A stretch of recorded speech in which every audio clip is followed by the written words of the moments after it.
सब रटना है, बस यही स्ट्रैटेजी है। तुम एसबीआई पीओ का पेपर ही नहीं दे रहे हो। अंजलि बताओ क्या कर रही हो तुम आजकल एसबीआई पीओ के लिए?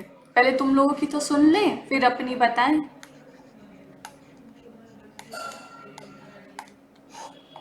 अंजलि जैन, बोल ले यार। टाइप करेगी तो बहुत टाइम लगेगा, बोल लेना अनम्यूट करके। मैम बस रिवीजन ही चल रहा है। तो बेसिकली तुम्हें ऐसा लगता है कि जो प्रिपरेशन मतलब जो पढ़ाई वाला प्रिपरेशन चाहिए वो हो चुका है ऑलमोस्ट? और यस मैम, बस टेस्ट दे रही हूँ और जहाँ पे भी कुछ डाउट होता है तो फिर पुराने नोट से कुछ भी रूल भूल जाती हूँ तो वो स्कोर देख क्या लेती है हूँ। टेस्ट में? मैम कभी कभी ज्यादा ही अच्छा जाता है और कभी कभी बहुत ही बेकार। मतलब 60 एबव आ जाता है, फिर कभी कभी तो 40 से ही लो चला जाता है नीचे, नहीं पता क्यों ऐसा होता है। अच्छा, कोई बात नहीं, कोई बात नहीं, कोई बात नहीं है एक्चुअली। थोड़ा सा और आई गेस स्ट्रगल की ज़रूरत है तुम्हें ज़िंदगी में। एनीवेज, दीपाली चल को ही मैं रहा बता है। देती हूँ। दीपाली को मैं बता देती हूँ बिकॉज शी इज़ न्यू और उसको आइडिया भी नहीं है कि कैसे क्या करना है। बेटा दिसंबर में देखो तुम्हारा पेपर है, ठीक है? और जब तुम S B I P O की बात करती हो ना, तो जो सबसे इम्पॉर्टेंट पार्ट होता है S B I P O में, that is vocab, reading skill.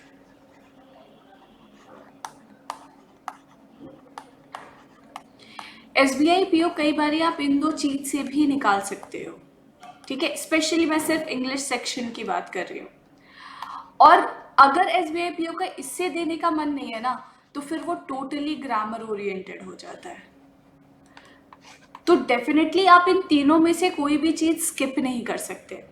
तो स्ट्रैटेजी आपको कैसे बनानी है आगे बढ़ने की from day one? Suppose today is, suppose क्या, आज आपका 25 नवंबर है ना? 25 नवंबर है। फ्रॉम डे वन आपको क्या करना है इंग्लिश के लिए स्पेशली? आपको क्या करना है, मॉर्निंग 6 to 7 आपको न्यूज़पेपर पढ़ना है। आप कोई भी अपनी मर्जी का न्यूज़पेपर चूज कर सकते हो, इसमें मेरा कोई सजेशन नहीं है कि यही न्यूज़पेपर पढ़ो, जिसमें तुम कंफर्टेबल हो, बस पढ़ने की आदत डालो, ठीक है? उसके बाद तुम्हारी मोस्टली वीक में 2 3 4 दिन तो क्लास होती है 10 से 11, जिसमें मैं तुम्हारा ग्रामर का जो पार्ट है वो कवर अप करवा देती हूँ, ठीक है? और ग्रामर का पूरा पार्ट तुम्हारा S B I P O के एग्जाम से पहले तक कवर हो जाएगा, ठीक है? S B I P O के एग्जाम से पहले तक ग्रामर का पार्ट तुम्हारा कवर अप हो जाएगा। रात में तुम्हें 1 घंटा, what ever time is comfortable with you, ठीक है, 1 घंटा तुमने जो इधर पढ़ा है, अगर तुमने ये न्यूज़पेपर पढ़ा है तो डेफिनेटली तुमने उससे कुछ वोकैब्स लिखे होंगे। अगर तुमने यहाँ पे ग्रामर पढ़ा है तो डेफिनेटली तुमने उससे कुछ रूल्स लिखे होंगे। जो भी तुमने यहाँ पर पढ़ा है उसको तुम्हें यहाँ पर रिवाइज करना है, ठीक है? उसको तुमने यहाँ पर रिवाइज करना है। If you can revise it in half an hour, अगर आप 8 to 8:30 में रिवाइज कर लेते हो, आधे घंटे में तुम्हारा रिवीजन का काम हो जाता है, तो 8:30 to 9, 8:30 to 9 नहीं, क्योंकि 20 मिनट्स का ही टेस्ट होता है, बट चलो मैं 9 लेके चलती हूँ। आपको एक प्रैक्टिस टेस्ट देना है, ठीक है? ये जो प्रैक्टिस टेस्ट आप दोगे, इस प्रैक्टिस टेस्ट को एनालाइज करना बहुत जरूरी है, क्योंकि बिना एनालाइज किए टेस्ट का कोई मीनिंग नहीं है। टेस्ट का कोई मीनिंग नहीं है अगर आप उसको एनालाइज नहीं करते हो। एनालाइज का मतलब होता है हर एक क्वेश्चन, मतलब हर एक क्वेश्चन, ठीक है? हर एक क्वेश्चन का मतलब हो गया कि हर एक क्वेश्चन तुम्हें ध्यान से देखना है। अगर वो करेक्ट है तो भी तुम्हें देखना है कि वो करेक्ट क्या हुआ, कैसे आपने उसको अप्रोच किया। अगर उसको किसी और तरीके से अप्रोच करते तो क्या इसमें कम टाइम लग सकता था, वो अप्रोच पे ध्यान देना है। अगर रॉन्ग है तो क्यों रॉन्ग हुआ, क्या सोचकर रॉन्ग हुआ, कि नेक्स्ट टाइम कभी भी वैसा क्वेश्चन देखो तो उसकी रॉन्ग होने की गुंजाइश ना हो। तो ये एनालाइज जो आप करते हैं ना, अगर आपने हाफ एन आवर में पूरा पेपर एनालाइज कर लिया, दैट मीन्स आपने एनालाइज ठीक से किया ही नहीं, ठीक है, तो ये जो आपका एनालाइज वाला पार्ट होता है ना, उसको एटलीस्ट आपको 1 आवर देना होता है। ये 1 आवर आप कभी भी 9 बजे बैठ के मत देना, मतलब 8:30 से 9 अगर आपने टेस्ट दिया है तो 9 बजे बैठ के एनालाइज मत करना, क्योंकि उस टाइम पे ना वो क्वेश्चंस माइंड में भरे होते हैं, तो आपको लगता है ना कि हो गया हो गया हो गया, ऐसा नहीं होता। अगर तुमने आज कोई टेस्ट दिया है तो उसको एनालाइज कल करना या रात में करना बैठ के कि तुमसे क्या गलती हुई। तो ये इंक्लूडिंग क्लास अगर आप 1 घंटा न्यूज़पेपर, 1 घंटा रिवीजन और 1 घंटा एनालाइज को देते हैं ना, तो आपका इंग्लिश का प्रॉपर प्रिपरेशन हो जाएगा SBI PO के टाइम तक। मोर ओवर मैंने सैटरडे को अपनी क्लासेस लगानी शुरू कर दी हैं, तो सैटरडे को जितने भी मिसलेनियस टॉपिक्स होंगे, जैसे तुम्हारा रीडिंग कॉम्प्रिहेंशन हो गया, क्लोज टेस्ट हो गया, या तुम्हारा ये रीअरेंजमेंट हो गया, तो ये जितने भी तुम्हारे मिसलेनियस टॉपिक्स होंगे, ये सारे मिसलेनियस टॉपिक्स मैं यहाँ से तुम्हारे कवर अप करवा दूंगी। Dipali, I never suggest anyone to purchase any book related to English. I can just ask you to purchase previous year question papers. Previous year question papers you can purchase. Moreover, you don't need to purchase any book, क्योंकि grammar जितना भी है वो मैं जितना करवा देती हूँ, that is more than sufficient for examination. और vocabulary और reading skill की जो बात है वो सिर्फ आपको newspaper दे सकता है, बाकी दुनिया का कोई book नहीं दे सकता। तो आप previous year question paper का कोई set purchase कर सकते हैं, जिसको आप practice के लिए या आप ये देखने के लिए use कर सकते हो कि question किस variety का examination में आता है, बस।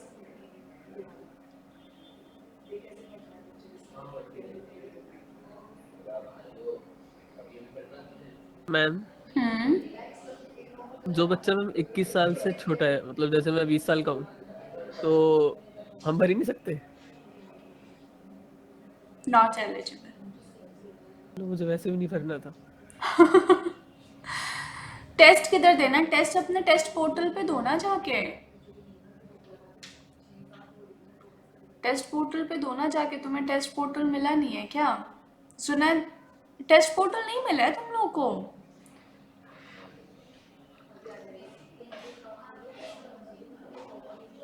लॉक है?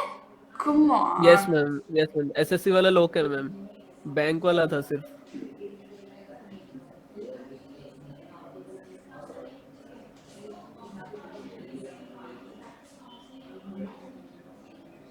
तो दीपाली तो बैंक की है, उसके लिए क्यों लॉक है?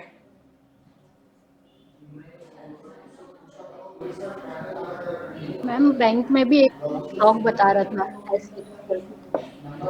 बैंक में भी एक टेस्ट लॉक बता रहा था, वो टेस्ट का जरा मुझे नाम भेज देना, उसको मैं अनलॉक करवा देती हूँ। ओके। ठीक है, और कुछ दिक्कत? और तो टेस्ट वगैरह दे सकते हो, है ना?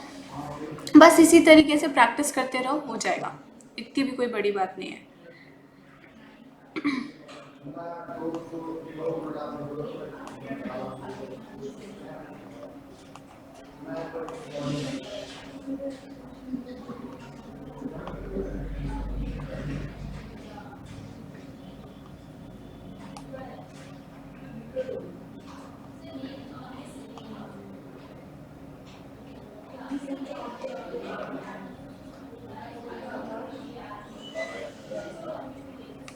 बनाया नहीं है मैंने,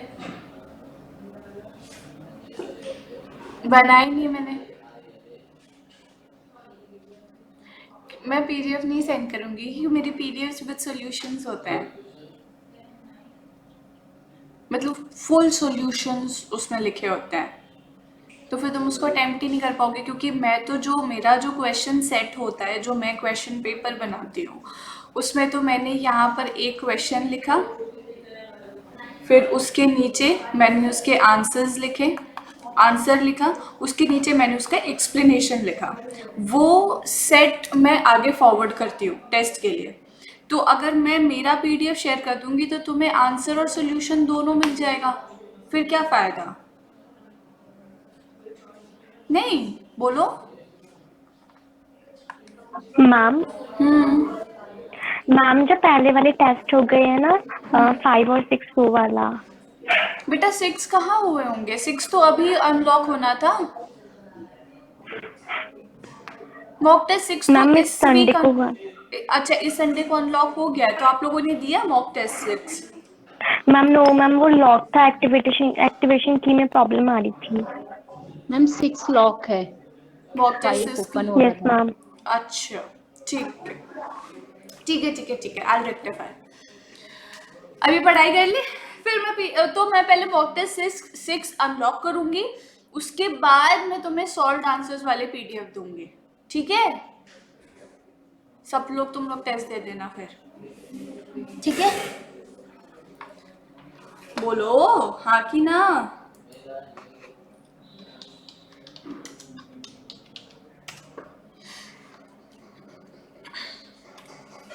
और कुछ भी प्रॉब्लम हो तो आप लोग मुझे टेलीग्राम कर सकते हो from the number mention in the chat box.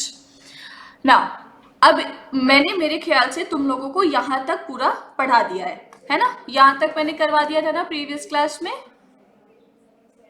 हाँ 5 भेज दूंगी, 5 तो यस प्रिपेयर्ड मैम। है। यहाँ तक मैंने पढ़ा दिया था, ठीक है? Yes ma'am. तो आज आप लोगों को यहाँ से देखना है, चलो शुरू करो।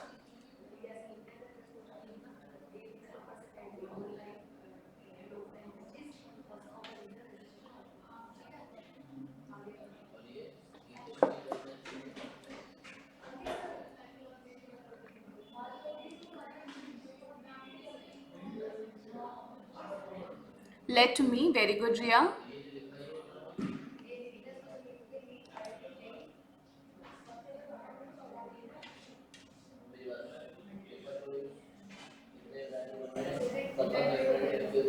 Him and me, very good.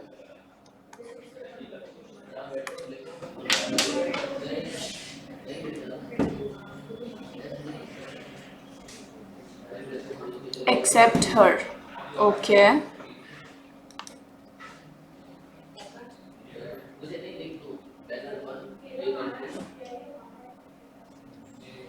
Everybody but her. And fifth is correct, right? Yes.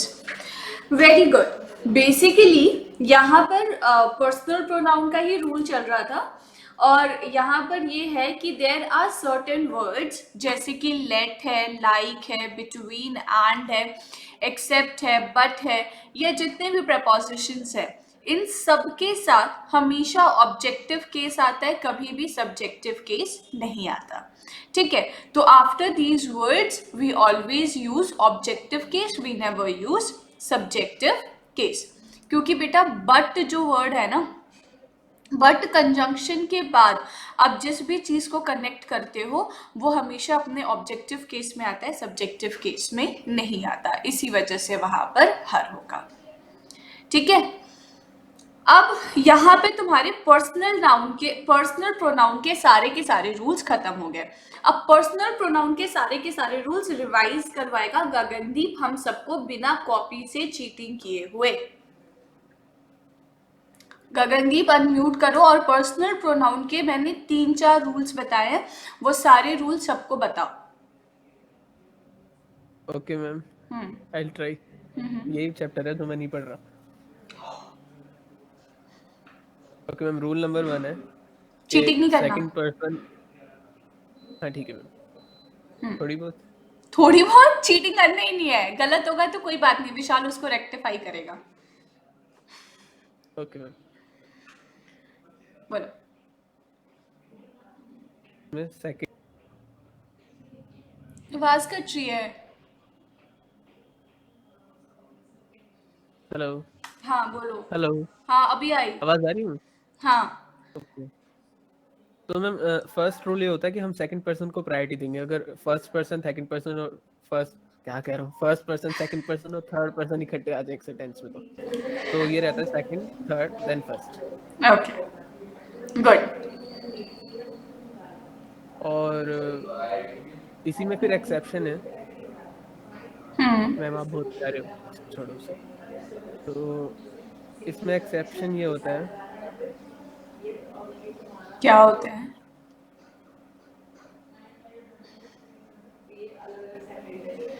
अरे बोलो क्या होता है एक्सेप्शन?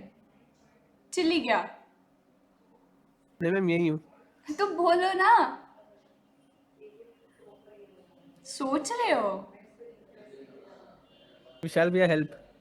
विशाल भैया हेल्प, विशाल भैया help. Yes ma'am. Help him. Ma'am first rule इसमें ये था कि मतलब नॉर्मली हम किसी भी सेंटेंस में 2 3 1 फॉलो करते हैं, राइट। लेकिन अगर कोई कोई मिस्टेक किसी द्वारा हुआ हो या मतलब कोई गलत काम हुआ हो तो 1 2 3 होगा, और अगर प्रोनाउन प्लूरल फॉर्म में यूज हो तब भी 1 2 3 होगा। परफेक्ट।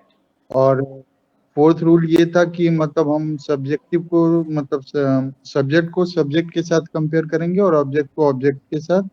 वेरी और गुड। फिफ्थ रूल जो आप आज आपने पढ़ाया, बट एक्सेप्ट एंड इन जितने भी कंजंक्शन और प्रीपोजिशंस होते हैं इनके साथ हमेशा ऑब्जेक्टिव होता है। Very good. देखो विशाल भैया नहीं फंसे। सबको अरे याद हो? मैम आप तो भैया मुझे- देखो सबका रिवीजन हो गया, सबको याद हो गया पर्सनल प्रोनाउन में क्या क्या रूल थे। अब हम लोग शुरू करेंगे पजेसिव प्रोनाउन, ठीक है? कुछ भी।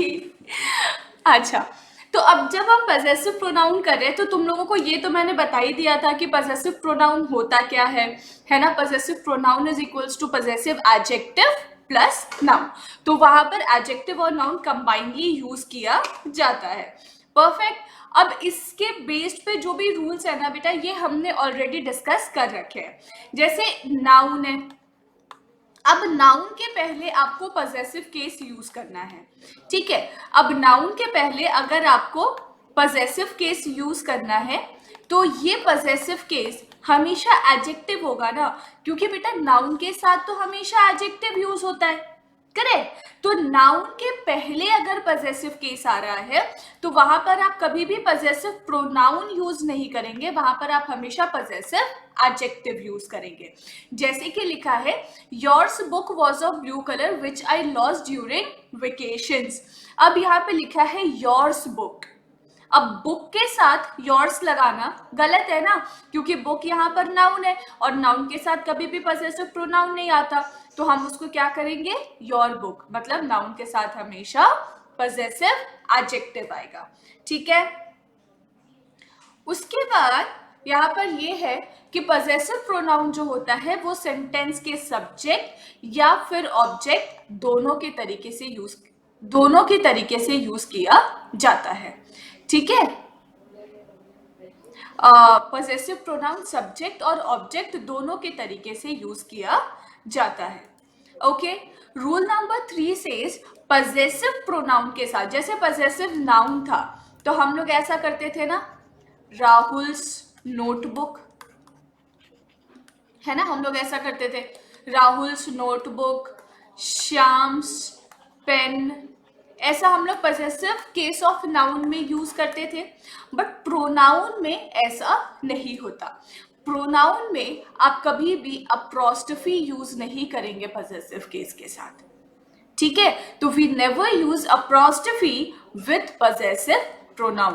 कभी भी योर्स को आप योर्स या हर्स को आप हर्स इस तरीके से नहीं लिख सकते, ठीक है? ऐसा लिखना गलत होता है।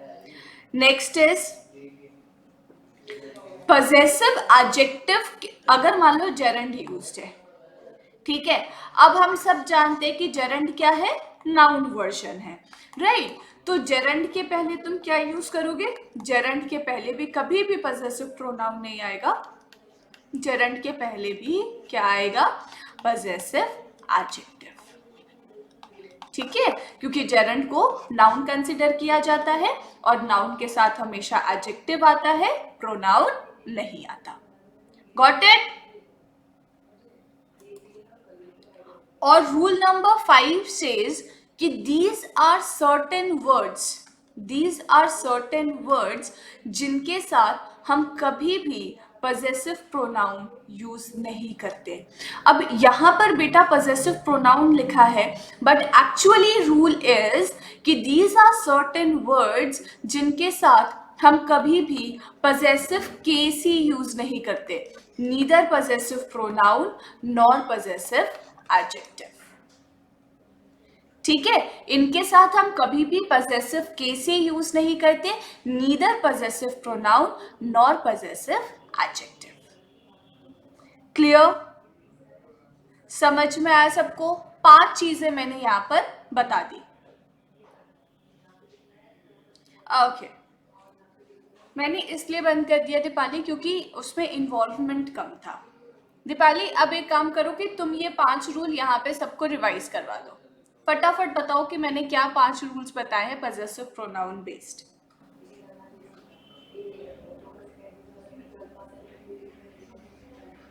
अनम्यूट करके स्पीक, डोंट राइट. अच्छा, यू आर आउटसाइड. तो कौन बताएगा? अंजलि तुम बता दो सबको.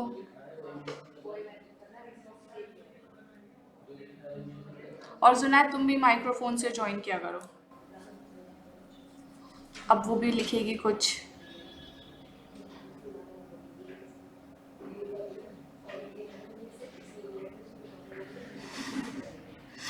I understand. गगनदीप तुम्हें ही बताना पड़ेगा क्योंकि पहले वाला विशाल ने बताया था. तुम भी लिख दो कुछ.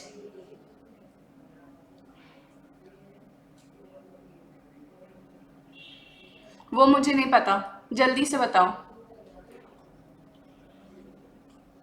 और it is my humble request, Riya और जुनैद प्लीज़ बेटा आप लोग भी माइक्रोफोन से ज्वाइन किया करो, तो it will be quite easier to take the class interactive. तो शांत का आई कैन अंडरस्टैंड कि वो ऑफिस में हो सकता है ना, क्योंकि उसकी ऑफिस शुरू हो चुकी हैं, बट आप लोग तो कर सकते हो ना. गगनदीप बोलो. हेलो. ओके. तो मैम पहला ये होता है कि पॉजिटिव प्रोनाउन को हम सब्जेक्ट और ऑब्जेक्ट दोनों के साथ यूज कर सकते हैं. परफेक्ट. दोनों के साथ यूज नहीं कर सकते हैं, दोनों की तरह यूज कर सकते हैं. हाँ, ठीक है.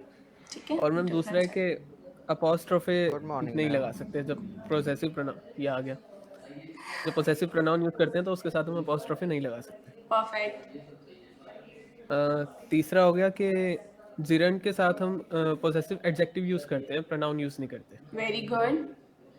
चौथा हो गया कि ये जो लिखा हुआ ही है कि ये जो वर्ड्स हैं इनके साथ इनका पजेसिव हम केस नहीं आता. यही है.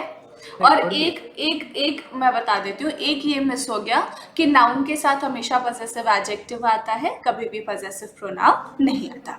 ठीक है, इतनी बात मैंने बताई. अब मैं यहाँ पे ना कुछ क्वेश्चन, दो सेंटेंस लिखती हूँ. ठीक है, सबसे ज्यादा फेमस सेंटेंस है. अब मान लो मैंने सेंटेंस ऐसा लिख दिया, your separation is painful to me. अब इसका आंसर मुझे पता है कि अंजलि को पता है, इसका आंसर मुझे पता है कि विशाल को पता है, बट दूसरे बच्चे ट्राई कर सकते हैं.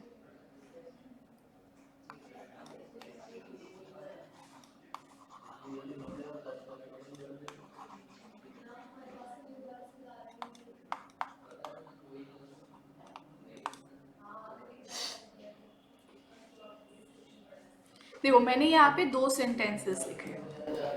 ठीक है, पहला सेंटेंस है कि your separation is painful to me, और सेकंड सेंटेंस है I need your favour please. है ना. अब इन दोनों सेंटेंसेस में क्या एरर है? एकदम रूल देखो, तुम्हारे जस्ट ऊपर लिखा हुआ है, उसके जस्ट नीचे 2 सेंटेंसेस लिखे. What do you think, what is the error in these 2 sentences? Your separation आना चाहिए पहले वाले में. योर सेपरेशन आना चाहिए पहले वाले में, हटा दिया मैंने एस. और बताओ.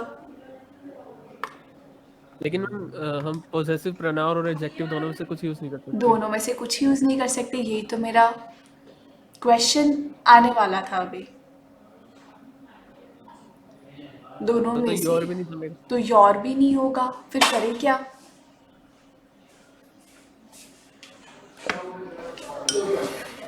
तो करें क्या? मतलब यहाँ पे पजेसिव केस नहीं लगेगा, तो ना ही योर्स आ सकता है ना ही योर आ सकता है ना. विशाल बता दो सबको.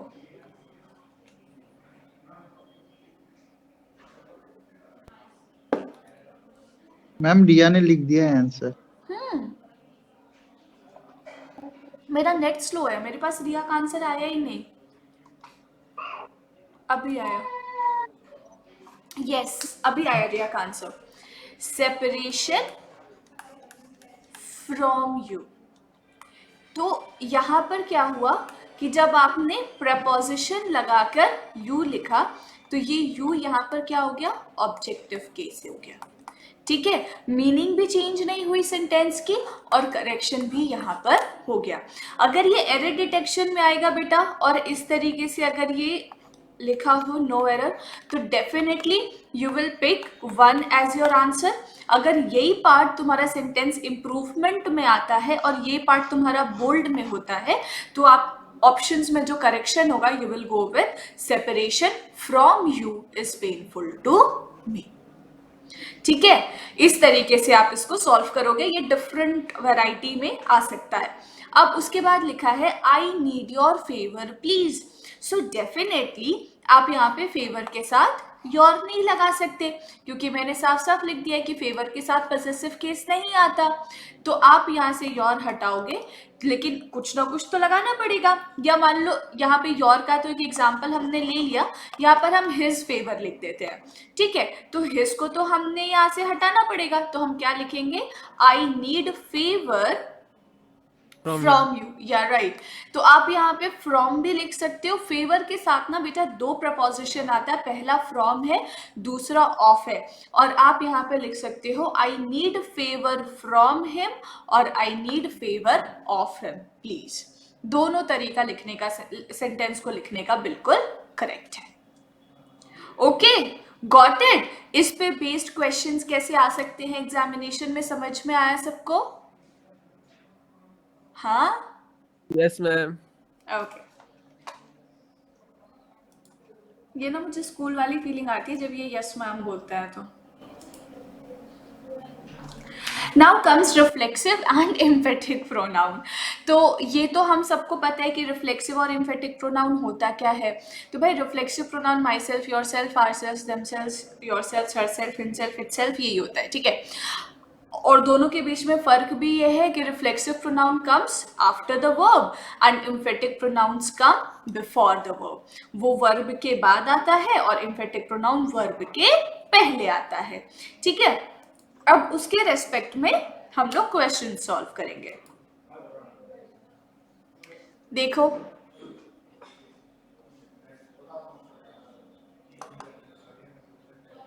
he resigned to Buddhism.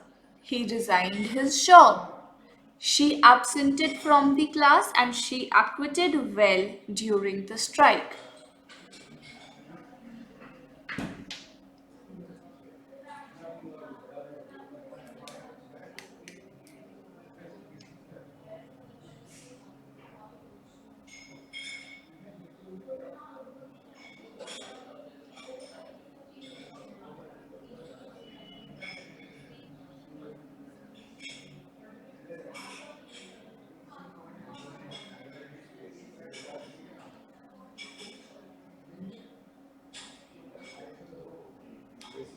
Himself from.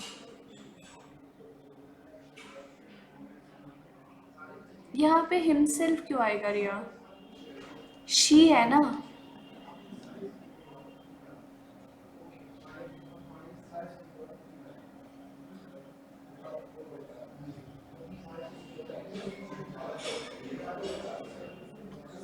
नहीं नहीं, टू तो करेक्ट है, यहाँ पर सिर्फ himself लगा दो।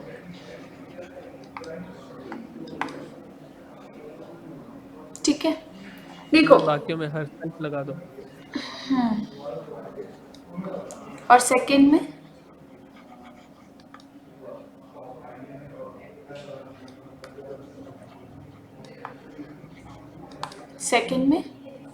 कुछ ना लगाओ, है ना। देखो, यहाँ पे ना कंसेप्ट आता है डायरेक्ट ऑब्जेक्ट और इनडायरेक्ट ऑब्जेक्ट का। ठीक है, अगर मान लो मैंने कहा आई प्ले फुटबॉल, ठीक है, हम चूंकि वर्ब पढ़ चुके हैं, आई गेस डायरेक्ट और इनडायरेक्ट ऑब्जेक्ट में अब किसी को कोई प्रॉब्लम नहीं होगी। अब ये प्ले फुटबॉल है तो definitely this football is what, direct object of the verb. Play का डायरेक्ट ऑब्जेक्ट है फुटबॉल, ठीक है, प्ले का डायरेक्ट ऑब्जेक्ट है फुटबॉल। अगर आप यहीं पे कह रहे हो, अगर आप यहीं पे कह रहे हो कि I went to the market, ठीक है, अब यहां पर टू प्रपोजिशन है, द मार्केट ऑब्जेक्ट है, यहां पर टू प्रपोजिशन है, द मार्केट ऑब्जेक्ट है। तो ये जो द मार्केट है ये टू का डायरेक्ट ऑब्जेक्ट है, क्योंकि प्रपोजिशन ऑब्जेक्ट डायरेक्टली लेता है, ठीक है, तो ये टू का डायरेक्ट ऑब्जेक्ट है। इस पर्टिकुलर सेंटेंस में वेंट का डायरेक्ट ऑब्जेक्ट तो है ही नहीं, है ना, तो द मार्केट यहां पर जो है वो वेंट का आपका हो जाता है इनडायरेक्ट ऑब्जेक्ट, ठीक है, द मार्केट जो है वो वेंट का हो जाता है इनडायरेक्ट ऑब्जेक्ट, ठीक है।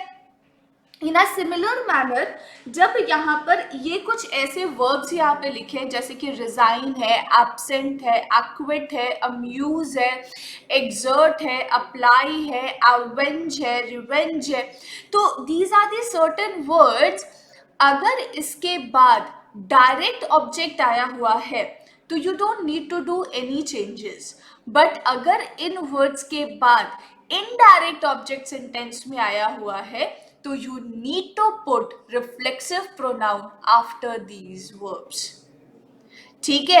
These are the certain words, I'm repeating again, these are the certain words like resign, absent, acquit, avail, reconcile, amuse, avenge, exert, apply, so these are the certain words, अगर इसके बाद direct object आया हुआ है तो वहां पर कुछ नहीं आएगा, लेकिन अगर इनडायरेक्ट ऑब्जेक्ट आया हुआ है तो वहां पर आपको रिफ्लेक्सिव प्रोनाउन लगाना कंपल्सरी होता है, ठीक है। So that is the reason जब यहां पर बुद्धिज्म लिखा हुआ है तो आप यहां पर हिमसेल्फ लगाओगे, क्योंकि यहाँ पे बुद्धिज्म क्या है, टू का डायरेक्ट ऑब्जेक्ट है, रिजाइंड का इनडायरेक्ट ऑब्जेक्ट हो गया। अब यहाँ लिखा है ही रिजाइंड हिज जॉब, तो his job is what, direct object of resigned, तो यहाँ पर आपको कुछ भी लगाने की जरूरत नहीं है। थर्ड सेंटेंस में फ्रॉम का डायरेक्ट ऑब्जेक्ट है द क्लास, एब्सेंटेड का नहीं है, तो एब्सेंटेड के बाद आपको रिफ्लेक्सिव प्रोनाउन लगाना है। In a similar manner in sentence number 4 during का डायरेक्ट ऑब्जेक्ट है द स्ट्राइक, तो एक्विटेड के साथ आपको रिफ्लेक्सिव प्रोनाउन लगाना पड़ेगा, ठीक है। Got it? हाँ बोलो गॉट इट।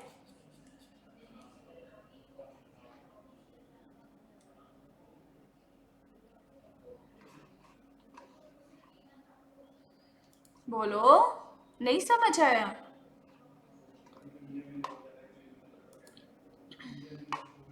क्या बात है। इन अ सिमिलर मैनर ये कुछ देखो यहाँ पे सारे वर्ड्स लिखे हुए हैं, सारे वर्ड्स तुम्हें याद करने की जरूरत नहीं है। Important one is acquit, avail, reconcile, amuse, resign, avenge, exert, apply. Adapt से क्वेश्चंस कम आते हैं, एडजस्ट से क्वेश्चन कम आते हैं, प्राइड से क्वेश्चन कम आते हैं, एंजॉय से क्वेश्चंस कम आते हैं, ठीक है। तो यही बेसिकली वर्ड्स है, और ये ऐसे मैं बता सकती हूँ आंख बंद करके, ये ऐसे रट जाते हैं। देखो एक्विट, अवेल, एक्विट और avail similar sounding word, acquit, avail, amuse, ठीक है। रिकनसाइल का मतलब समझते हो क्या होता है? रिकनसाइल का मतलब पता है? बोलो ना। मैम किसी को मनाना, मतलब वो रो रहा हो तो उसको मनाना।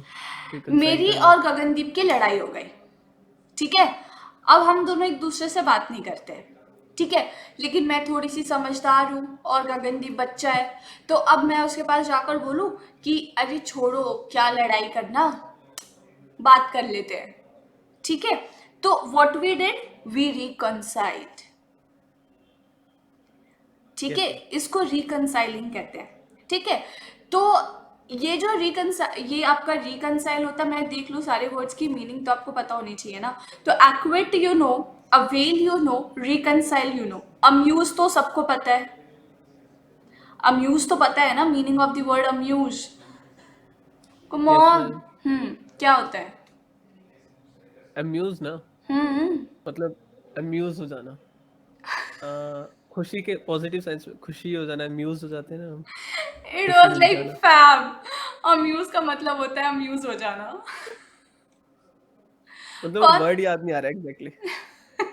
What is the meaning of the word amuse? Come खुश। ऑन। खुश। मैम खुश। आश्चर्यचकित होना। फिर से इज द एग्जैक्ट हिंदी बोली। आश्चर्यचकित होना। आश्चर्यचकित हो जाना। आश्चर्य, यू ओ राइट। हाँ, लेकिन इन अ पॉजिटिव सेंस। रिया ने शॉक्ड लिख दिया है ना। Shocking news in a positive manner, है ना। अम्यूज थोड़ा पॉजिटिव सेंस में यूज किया जाता है। रिजाइन सबको पता है। Avenge is like synonym to revenge. ठीक है। Exert, apply, absent, adept, adjust, pride से क्वेश्चंस बहुत रेयर आते हैं, बहुत रेयर आते हैं। मोस्टली जो आपके क्वेश्चंस आते हैं ना वो एक्विट, अवेल, रिजाइन, रिकनसाइल, इसी से आते हैं। बट हाँ, 2-4 वर्ड एक्स्ट्रा ही याद रखोगे तो तुम्हें फायदा होगा, और क्या। ना these are the certain words जिसके साथ कभी भी रिफ्लेक्सिव प्रोनाउन यूज नहीं किया जाता। ठीक है, तो केप्ट के साथ सेल्फ नहीं आएगा, बार्थडे के साथ हिमसेल्फ नहीं आएगा। अब इसको यहां से समझाते हैं। ये देखो, ये कुछ ऐसे वर्ड हैं, keep, stop, turn, qualify, move, bath, rest and hide. In words के साथ कभी भी रिफ्लेक्सिव प्रोनाउन नहीं आता। अब ना जिसके साथ रिफ्लेक्सिव प्रोनाउन आता है वो वर्ड्स याद करो। मैं तुम्हें बस एक तरीका बता रही हूँ। जिसके साथ रिफ्लेक्सिव प्रोनाउन आता है वो वर्ड्स याद करो। अगर रिफ्लेक्सिव प्रोनाउन का क्वेश्चन है, ठीक है, अगर रिफ्लेक्सिव प्रोनाउन का क्वेश्चन है और वो वर्ड्स यूज नहीं है तो एरर यही होगा कि वहां से रिफ्लेक्सिव प्रोनाउन हटाना होगा। Got it? समझ आया मैंने क्या बताया? Yes ma'am. क्या समझ आया? सबको बताना दोबारा से। या तो वो वर्ड्स होंगे या फिर ये वर्ड्स होंगे, अगर ये वर्ड्स होंगे तो रिफ्लेक्स हटाना है, रिफ्लेक्सिव प्रोनाउन, वरना वो होंगे। नहीं, तो वैसे तो तुम्हें दोनों वर्ड्स याद करने पड़ेंगे ना। तुम सिर्फ उन वर्ड्स को याद करो जिसमें रिफ्लेक्सिव प्रोनाउन आते हैं। ठीक है। अब अगर मान लो कि मुझे पता है कि बर्थडे हिमसेल्फ लिखा हुआ है और मुझे नहीं पता कि बर्थडे के साथ, मतलब लाइक मुझे तो पता है लेकिन यू गाइज डोंट नो कि बर्थडे के साथ हिमसेल्फ नहीं आता। Birthday himself in the river. ठीक है, he bathed himself in the river. Suppose this is the question. ठीक है, अब तुम लोगों को नहीं पता कि bathed के साथ himself हटाना है या bathed के साथ himself नहीं आता। Now what you have done is you remember कि कौन कौन से word के साथ reflexive pronoun आता है। तो आई नो एक्विट के साथ आता है, अवेल के साथ आता है, रिवेंज के साथ आता है, एक्सर्ट के साथ आता है, अप्लाई के साथ आता है, एडजस्ट, प्राइड, इन वर्ड्स के साथ आता है, एब्सेंट के साथ आता है। तो हाँ यार, वहां पे बाथड वर्ड है नहीं, है ना। अब मुझे नहीं पता कि इसके साथ रिफ्लेक्सिव प्रोनाउन आता है कि नहीं आता है, लेकिन जिसके साथ आता है ये तो मुझे पता है और उनमें से कोई वर्ड नहीं है तो डेफिनेटली इसके साथ नहीं आएगा। ठीक है, तो इसको ना आप इस तरीके से याद कर सकते हो, इतने सारे हम वर्ड्स बताते को। ही नहीं फिर, हाँ सीधा कहते वही याद कर लो और कुछ भी हो तो नहीं आएगा। हाँ, काइंड ऑफ नहीं, लेकिन ऐसे नहीं बता सकती ना। ऐसे नहीं बता सकती तो फिर गलत तरीका गलत हो जाएगा ना बेटा। मैं प्रॉपरली बताऊंगी। This is just a trick to solve the question. अगर एग्जाम में वर्ड्स नहीं याद आ रहे हैं, तुम फंस रहे हो, तो तुम इस तरीके से वहां से निकल सकते हो बस। ठीक है ना। अब ये सेंटेंसेस आ गया बेटा। ये जो सेंटेंस है ना, my self Rohan from Delhi, this is very much in trend. बहुत ज्यादा, हर कोई खुद का इंट्रोडक्शन ऐसे देता है। But we never start a sentence as we never start a sentence with reflexive pronoun. मतलब reflexive pronoun cannot behave as subject or object of a sentence. ठीक है, रिफ्लेक्सिव प्रोनाउन कभी भी सेंटेंस के सब्जेक्ट या ऑब्जेक्ट की तरह behave नहीं करता। So definitely it will be I am Rohan from Delhi and it will be he is not giving the red book to me. Got it? हाँ बोलो। Myself Rohan from Delhi गलत था मैम, हाँ, पूरे बहुत स्कूल बुरा में किसी ने बताई नहीं ये बात। है। तुम माइसल गगनदीप बोलते हो ना? नहीं, मैं तो वैसे please allow me to introduce बोलता हूँ, बट स्टिल हाँ 10th क्लास तक माई सेल्फ ही बोलता था। स्कूल में सिखाते हैं वैसे ये बात। आई डोंट नो तुम्हें क्यों नहीं सिखाई गई। अब डेमोन्स्ट्रेटिव प्रोनाउन में तो कुछ बताने लायक है नहीं। दिस, डैट, दीज, दोज होता है। दिस हम नियर बाय सिंगुलर के लिए यूज करते हैं, डैट हम फार अवे सिंगुलर के लिए यूज करते हैं, दिस हम नियर, दीज हम नियर बाय सिंगुलर प्लूरल के लिए यूज करते हैं, दोज हम फार अवे प्लूरल के लिए यूज करते हैं। ठीक, अब आ गया रिलेटिव प्रोनाउन, जो मैं आज तुम लोगों को पढ़ाऊंगी। रिलेटिव प्रोनाउन फ्रेश क्लास में फ्रेश माइंड के साथ, वरना कंफ्यूजन कंफ्यूजन कंफ्यूजन हो जाएगा। ठीक है, तो आप लोग एक काम करना कि रिलेटिव प्रोनाउन घर से थोड़ा सा पढ़ के आना, सो डैट कि हम लोग इसको थोड़ा सा एंजॉय कर सकें। ठीक है, क्योंकि रिलेटिव प्रोनाउन हम लोग अच्छे से पढ़ेंगे, इस पे बेस्ड क्वेश्चंस कई सारे आते हैं एग्जामिनेशन में। ओके, तो अभी हमारे पास 5 to 10 मिनट्स है, और डेफिनेटली हम उसको वेस्ट तो कर नहीं सकते, मतलब हमें कुछ ना कुछ तो करना ही है उस टाइम पीरियड में। तो हम क्या करेंगे? बोलो बोलो, कोई कुछ बोलता ही नहीं है। वो क्या है?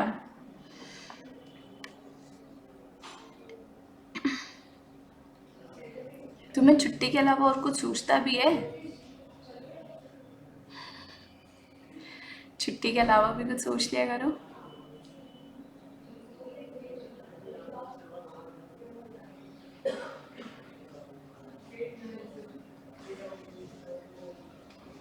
दस मिनट का साइलेंस, वाह इसने बड़ा इनोवेटिव सोचा, 10 मिनट का साइलेंस। चलो, डेफिनेटली हम लोग कुछ वर्ड्स ही सॉल्व करेंगे। सबसे पहले एक वर्ड है जो बहुत ज़्यादा फेमस है, तुम लोगों ने सुना होगा, फॉस्टर। किसी को पता है क्या होता है?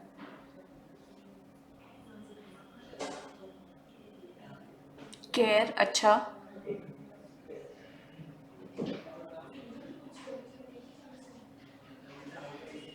बाकी बच्चे भी लिख रहे हैं। तनु मैम ने अडॉप्ट करना। ओके।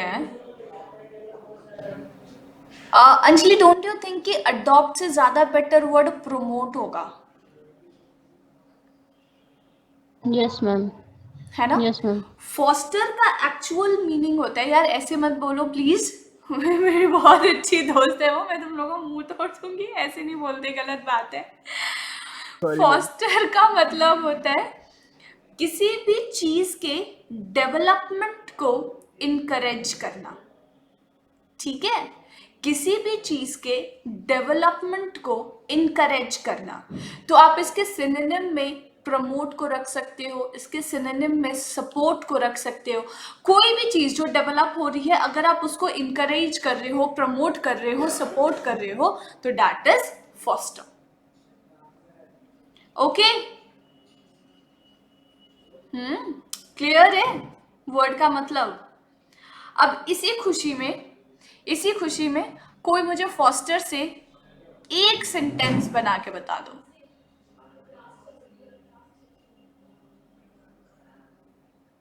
फॉस्टर से एक सेंटेंस बना के बता दो। हेलो, हाँ, Vishal will make a foster care in future. Vishal will make a foster care in future. Care in future, I didn't get the meaning of the sentence. Ma'am, foster care नहीं होते कि जहाँ पे बच्चों को, छोटे बच्चों को जिनका घर नहीं होता, उनको ढूंढा जाता है और उनकी केयर करी जाती है।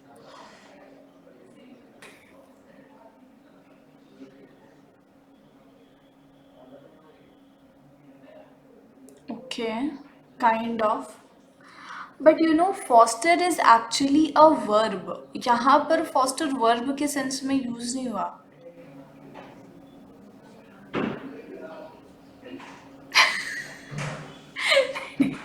ऐसा नहीं है, फॉस्टर इज अ वर्ड। अब सेंटेंस सोचो, तब से वो गलत वे में इस वजह से गया।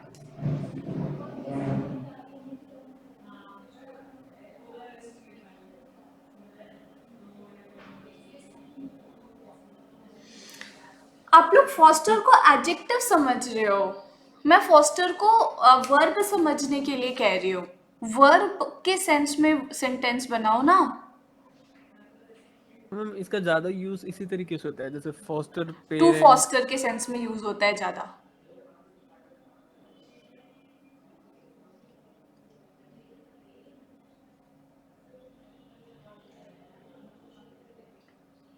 अब मैम ये फॉस्टर मॉम भी जो यूज हुआ है ये वर्ब थोड़ी ना यूज हुआ है। दे फॉस्टर्ड हर ग्रोइंग अप इज राइट, ये ठीक है। ये करेक्ट है, ये ठीक है, ये बिल्कुल करेक्ट है। और कोई बनाना चाहता है? विशाल तुम भी बना लो, तुम क्यों शर्मा रहे हो?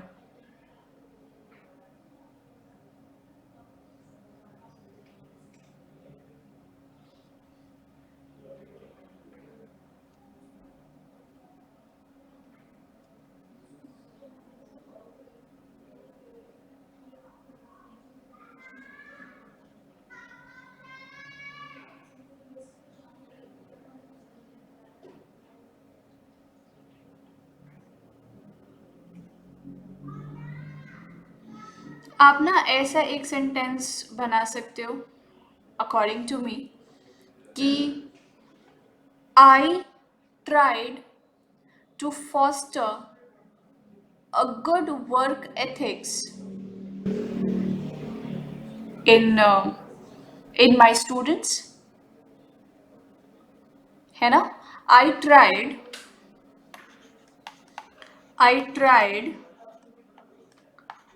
to foster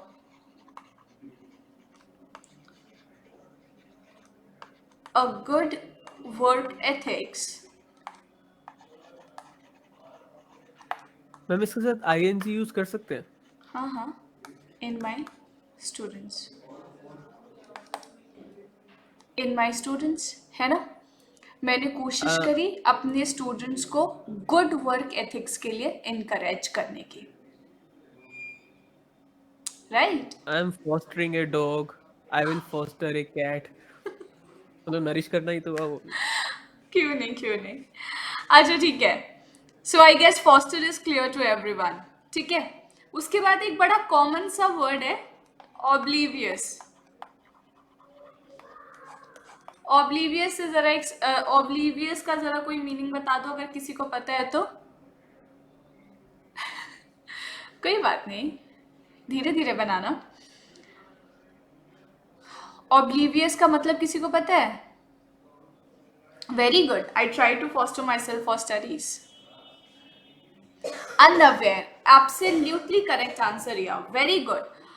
ऑब्लीवियस का मतलब होता है not aware of what is going around you, ठीक है।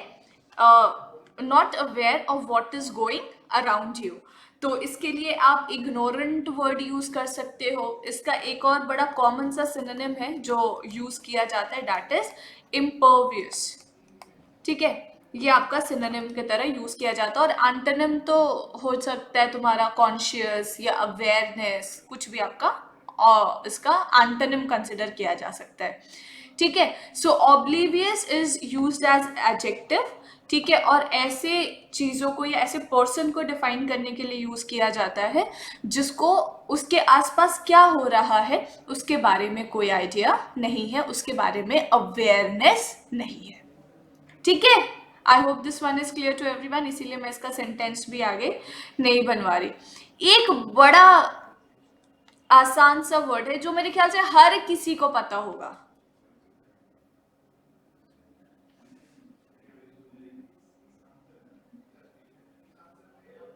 ओल्ड, नॉट एक्चुअली ओल्ड या बट वेटरन।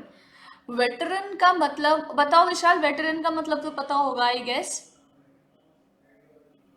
मैम अनुभवी इंसान। यस, अनुभवी is the right word. Experienced, ऐसा पर्सन या कोई भी चीज जिसको किसी काम का बहुत लंबा एक्सपीरियंस है। अब जैसे कि ना एक छोटा सा एग्जांपल है, जैसे सचिन तेंदुलकर है, लता मंगेशकर है, तो they are veteran in their field, है ना, उनको उस पर्टिकुलर चीज का लॉन्ग एक्सपीरियंस है और वो वहां के मतलब एग्जाम्पल सेट किए जाते हैं, ठीक है। तो ऐसा ऐसा इंसान जिसको उस पर्टिकुलर चीज का लॉन्ग एक्सपीरियंस है, आप उसको एग्जाम्पल सेट करके चीजों को एक्सप्लेन कर सकते हैं, तो उस पर्टिकुलर पर्सन को हम डिफाइन करते हैं विद द वर्ड वेटरन, ठीक है। और ये ना वन वर्ड सब्सटीट्यूशंस में बहुत बार आता है, one word for a person who has long experience in a particular field, तो वहां पर भी आंसर आपका वेटरन कंसिडर किया जाता है, ठीक है। चलो आज की क्लास यहीं तक रखते हैं। I'll see you in the next class. Bye bye. Take care. अच्छा, नेक्स्ट क्लास में मैं रिलेटिव प्रोनाउन पढ़ाऊंगी, रिलेटिव प्रोनाउन पढ़ के आना, ओके ओके, तो बोल दो पढ़ के आओगे। Okay ma'am, thank you ma'am. Bye.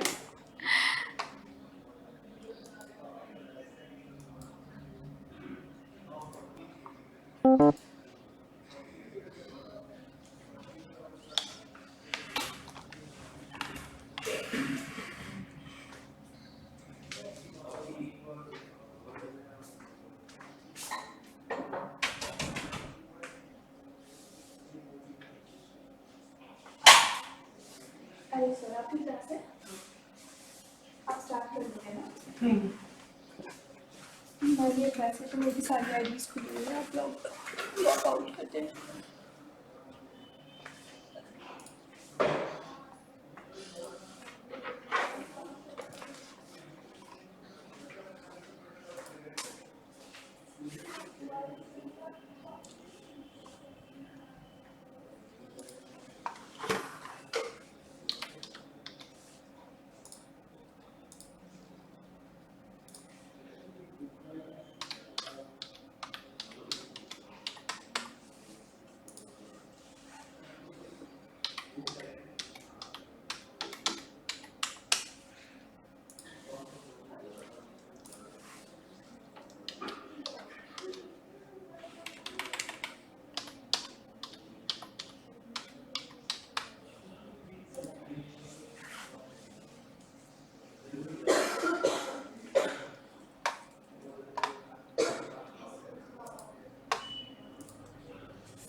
और बताइए कैसे हैं आप?